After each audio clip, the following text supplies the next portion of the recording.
The next thing is sentence types. There are 4 types of sentences: simple, compound, complex, and compound complex. Simple sentences have one independent clause, meaning that they have one set of subjects and verbs. For example, I entered the run-or-die race in August. Subject I, verb entered. After the game, Karen and I are going to the movies.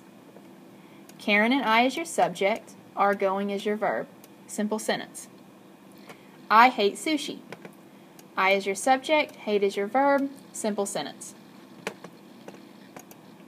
Compound sentences, on the other hand, are 2 independent clauses. They're joined by a coordinating conjunction or a semicolon. For example, I have never entered a race before, but I have been running every day to prepare. You have the subject I and the verb have entered. Never is an adverb. It's not part of our verb phrase. You also have a subject I and a verb have been running. So with this, you have 2 clauses. One here and one here. The word joining them is but. And since that's one of our fanboys, that's a coordinating conjunction, making this a compound sentence. The same principle applies to the next one. I ate. I will have. These 2 clauses are joined by and, which is one of our coordinating conjunctions, making this a compound sentence. And finally, in this sentence is a little bit different. Either go with me now or you can wait in the car. Go is our verb, but who is supposed to go? Well, you are. So in this case, the subject is an understood you because it's a command. So you go, or you can wait. Or is the conjunction, it's coordinating, so this is another compound sentence.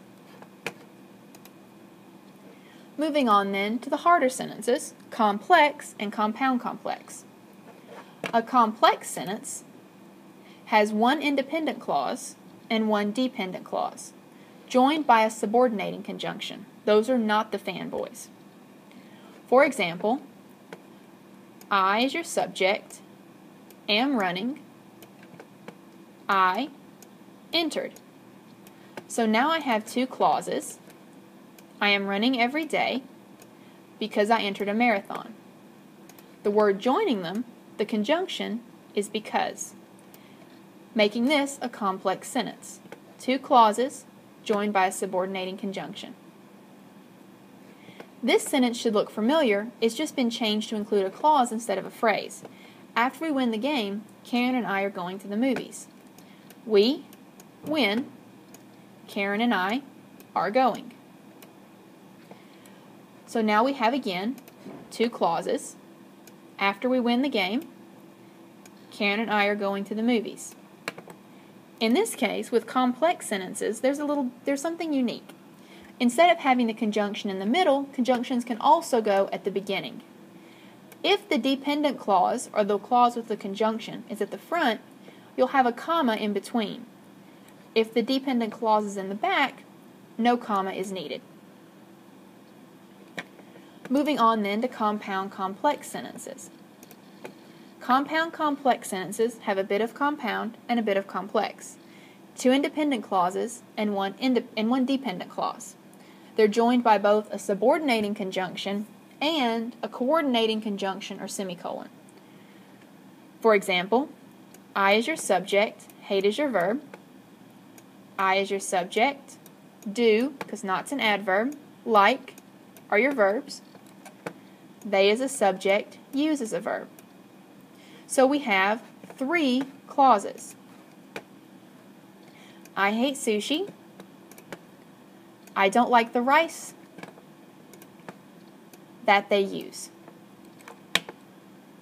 Looking now for the conjunctions, we have a semicolon, which makes these 2 pieces compound.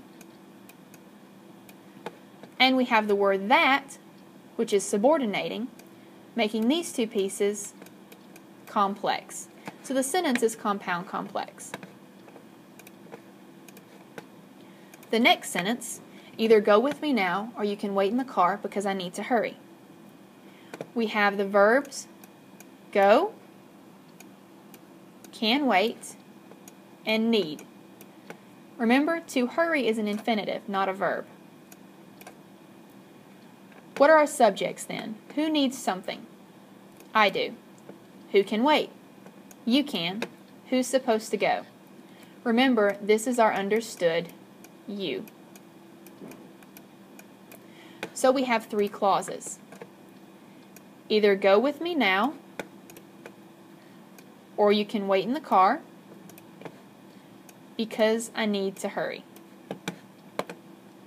The conjunctions are or and because, which means this is compound and this is complex, making it compound complex. Compound doesn't always have to come first, it just did in our examples. If you have any questions about this, feel free to ask me or a classmate on Edmodo, and I'll be glad to help.